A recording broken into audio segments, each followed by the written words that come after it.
Welcome. This video is going to be all about using symbols and creating your own symbols and editing existing symbols.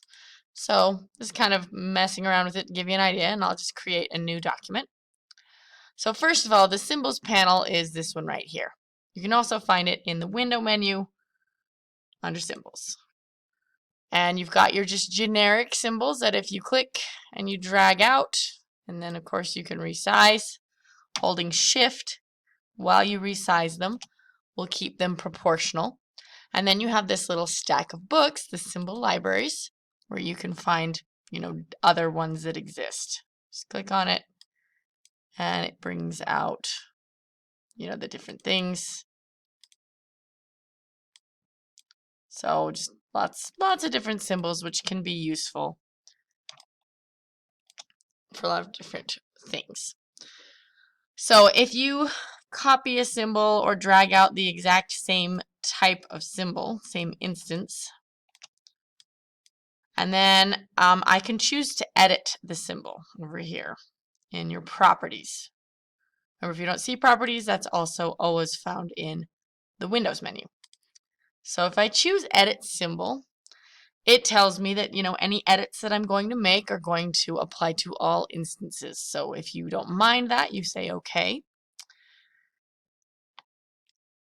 And then I can actually, well, it shrank it, but I could actually move things around and change things to the symbol itself.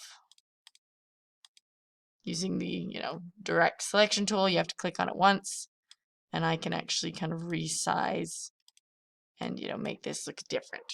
Okay. Now I'll just Control Z that, and I'm going to exit out.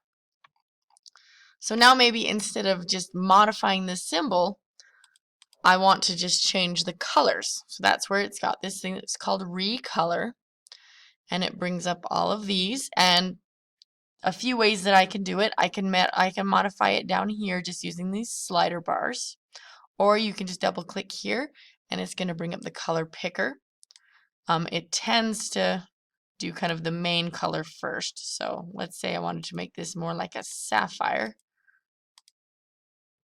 You can see it changes it there, and being kind of consistent can be a little tricky, but it's certainly easy to modify.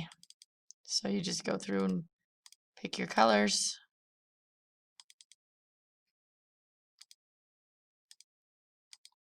And there we go. I've modified it and I say OK. Now it did apply to both of them. So if you don't want that to happen, you have to choose break link.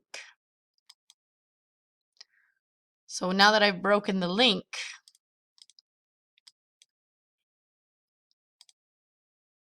I can choose break link on this one too, and I can choose to recolor this one. And then you do the same kind of process. And I can kind of automatically change things to brights and grays, color groups that are specific. And there we go. Okay. So they're not attached to each other when you do that. Now, if you make your own symbol, so here I have something that I do with my students, teaching them how to use like the pen tool and shape tools. So just this little kind of cartoon dog.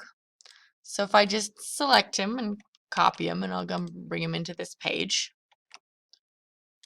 So I've got this, object that I've made.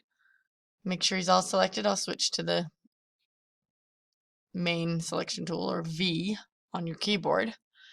And in your symbols panel, the main one, not like this little extra one, there is the new symbol. So I call this dog. Say OK. There he is, little dog. And I'm going to break the link on that one and then choose recolor.